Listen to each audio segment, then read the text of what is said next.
Sean and George Paton just made a tough admission about this year's draft class in their pre-draft press conference. So hearing from Sean for the first time since the owners meeting and from George, I believe for the first time since the combine, we got a first-hand glimpse into how the Denver Broncos plan on operating in this year's draft.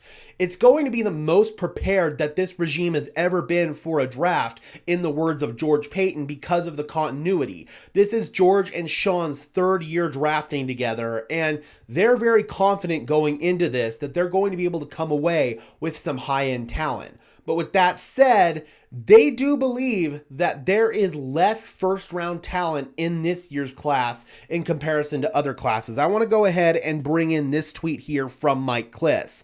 The general notion from the media landscape, and I would definitely agree with this based on my own evaluations, is that there aren't as many true first-round graded players in this year's draft class as there were in previous draft classes, even as recently as 1 year ago. But like George Paton pointed out, there's a reason for this. There aren't as many quarterbacks that are pushing blue-chip talent down the board. Last year, there were 6 quarterbacks that went off the board in the top 12. The first defensive player didn't even come off the board until the 15th overall pick to the Indianapolis Colts when they selected edge rusher Laiatu Latu.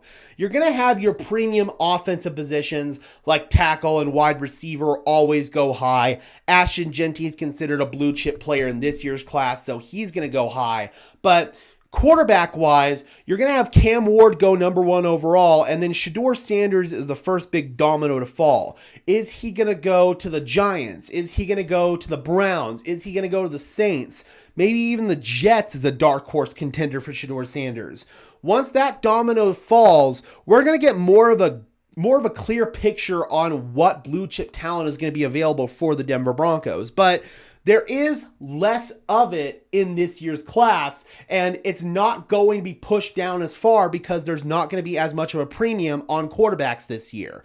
So Sean Paton said, it's good to be picking at 20 if that's the case. I do believe there are going to be some first-round graded players who will be available when the Denver Broncos pick at 20, such as Colston Loveland, Derek Harmon, Ted McMillan might even be there. Those are players that I would be extraordinarily thrilled if the Denver Broncos came away with. There are also players who I still have top 32 grades on, but not true first round grades. That doesn't mean they're not going to go in the first round, but if they were drafted last year, they probably would end up going in the second or maybe even the third round. Guys like Kenneth Grant, who I'm really high on, he's got a really high second round grade for me. I would not be surprised at all if he goes like number 33 overall, super duper high in the second round, if he doesn't go in the first round. Emeka Egbuka is another one where in previous years probably wouldn't go in the first round, has a chance to this year. Walter Nolan out of Ole Miss, Jahad Campbell, the linebacker out of Alabama. I know that a lot of people in Broncos country like him, and I also like him quite a bit. And then you've got running backs like Omarion Hampton and Travion Henderson. I've talked about how I think Henderson's a better fit for Sean Payton and the Broncos than Hampton is, and I'm just higher on Henderson as a player overall. But there are going to be good players that are worthy of being taken with the 20th overall pick that will be available for the Denver Broncos. Should Denver decide to be aggressive, though, and trade up, I think that there's only one scenario where that's going to happen, and that is if Ashton Jeanty somehow gets past the Raiders at 6. I think that if Jeanty falls, Denver might try to come up and get him. Denver is very smitten about Ashton Jeanty.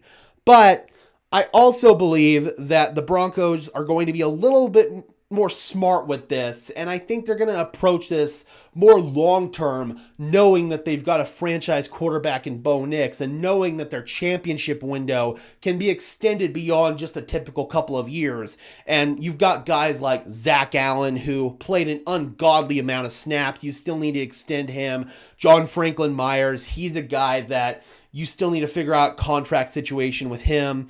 DJ Jones is back, but you need more guys that you can rotate in on the defensive line to keep everybody fresh. That's why I'm such a proponent of going defensive line in the first round. If Derek Harmon is there, then I am 100% taking Derek Harmon. But That's just my opinion. I think the Denver Broncos are going to look at this and go, who's the best player available? And that's who they're ultimately going to take at the end of the day. But they're not going to have the luxury of quarterbacks pushing all this blue chip talent down the board. Stupid autofocus. They're not going to have that luxury this year. So they're going to have to figure out what position they want to target in the first round. And if they can't get that player, then trading down is a very realistic scenario. All right, guys, be sure to leave a like on this video as well. Subscribe and ring the bell so these videos appear in your notification feed. I would really appreciate it, guys. Those are both free and easy ways to show your support. It helps tell YouTube's algorithm to push us out, and it helps us get seen by more and more members of Broncos country just like you and me. And until next time, guys, I'm your host, Gage Madrid, saying peace out.